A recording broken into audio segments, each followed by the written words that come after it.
Hey guys, welcome back. Hope you're all doing well. This is Mohammad Badruddin back again with another video, and today we are gonna solve lab number 1 from OAuth Authentication vulnerability module from Proxy. The previous video I described two grant types or flow, OAuth flow. The first one is authorization code grant type, and the second one is implicit grant type or implicit flow. So this lab uses an OAuth service to allow users to log in with their social media account. Flawed validation by the client application makes it possible for an attacker to log into other users' accounts without knowing their password. So because of the validation flaw in the process, it is gonna allow an attacker to log in from a different or from the victim account. To solve the lab, we need to log into the Carlos account by using his email address. Okay, so if you know only the email address of the victim, you can log in to his user account because of this flaw in the validation. So we have our own credential, which is Wiener, and the password is Peter. We will use these credentials to log in. So these are actually the social media account credentials. Fine. So let's go. I'm going to access the lab here. Okay, so I'm going to turn on the Burp proxy on my browser so that we can capture the traffic, or all the traffic go through the Burp proxy. Fine. Let's go to my account. I'm going to click to my account. So while I'm solving these lab, I'm going to show you the flow also, because we are talking about the implicit grant type or implicit flow. So you can see the first thing, once you try to log in to the application from the social media account, first thing you need to raise or generate a request, that is authorization request, and this authorization request will look like this. Okay, it will go to the authorization server. That authorization server is actually the service, OAuth service from the social media. Fine. So it could be the endpoint authorization or only auth or OAuth, whatever is this, but the structure of the request is going to be very much similar. So you have endpoint, then the query string. Within the query string, you have parameters like client ID. So this client ID is uniquely identifying the third party application once it is going to register with the OAuth service. Fine. And then the redirect URI, this is the callback endpoint where the open authorization service will send the token. So let's go. So you can see now we are on the login page, and this login page is basically same like you are logged in with the Google account or Twitter account. So if I go to the Burp proxy and I go to the proxy HTTP history, you can see once I click to the my account, it is redirecting us to the social media login page, which is this.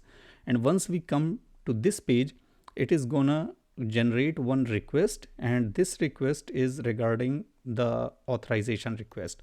So this is the authorization request. If you see it closely, you will find this is very similar to what you just see in the content. So this is OAuth authorization API service. This is the client ID, and the redirect URI is the endpoint where the social media account OAuth service is going to send the access token. Fine. And the important parameter here is also response type. So response type means what kind of grant type you are using. So if you see the value response type is equal to token, that means it's gonna follow the implicit flow. Fine. This nonce is the number ones. It is the randomly generated value. Scope is also important. I described the scope. Basically, this is the information about the user that the application wants to access. So you can see if you find scope is equal to OpenID, that means it's using OpenID Connect, and from the user profile, it's gonna access the email. Fine. So this is important. Once we put here the username and password, username is Wiener and the password is Peter.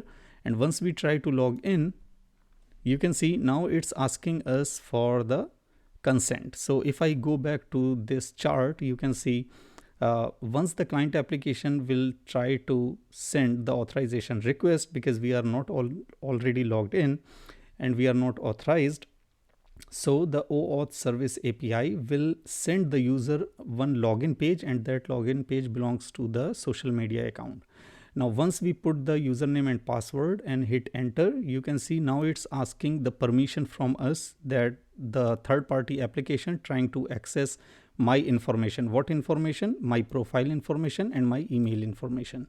So once I provide the consent that okay, I am agree to provide the permission to the third party, that this third party application can access my profile and email information, then it will send the token on this endpoint, callback endpoint. So let's go, and I'm gonna continue.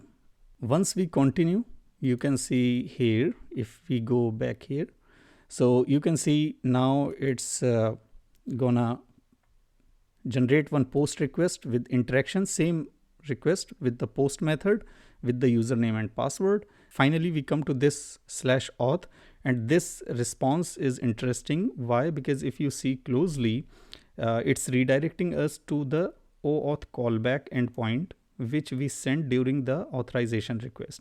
And on this endpoint, it is going to send us the access token. You can see here access token. So now this is gonna be our access token with the expiration time. And what kind of token is this? So the type of token is barrier token.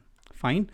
And finally, we see here that we generated one request, OAuth callback, and here we provide all the information we needed. So authorization is barrier plus token, content type is application/JSON, and this is going to be the post request to this endpoint, authentication endpoint. So this, at this endpoint, the authentication will be done. Fine. So if you go to this /me, means the user information. So here you can see we fetch the user information. Fine. And this is the point, which is this one. So we put the access token within the request to call an API that provide us the user data. So this is same like that request. So we generate one request to access the user data by providing the token. So once this request will go to the server will validate the token and will provide us the user information, whatever was in the scope. So we have the username or the subject name, complete name, email address, and also it's putting one validation, which is email is verified and is equal to true. Now, once this process is complete and we get the information about the user, you can see we get the user data in the step 5. Now the last step is authentication. This is the last step of authentication, step 6. So the step 6 happened on this request /authentication. So in /authentication, what we are gonna do, we are gonna send the email address of the user, the username, and the token.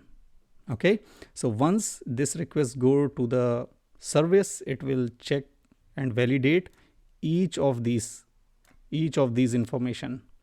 Okay. And all of these information must be bind with each other. Like the token, if the token is assigned to the winner user, so it must validate that, okay, this token belongs to this email ID or this username. Okay. And this validation has a flaw in our lab. So what I'm going to do, you can see here 302 found, and it sends us to the root directory back to the application. And if we go to my account, you will see we are logged in with the user winner. Fine. Now what I'm going to do, I'm going to send this request to the repeater, because there is a chance for the flaw in this request. And what I'm going to do, I'm just going to send the request again to check whether everything is fine or not. So you can see we do not get any error. Now what I'm going to do, I'm going to change the email address from winner to the victim user email, which is this carlos@carlosmontaya.net. copy back to the repeater and just paste the email address of the Carlos user and send the request.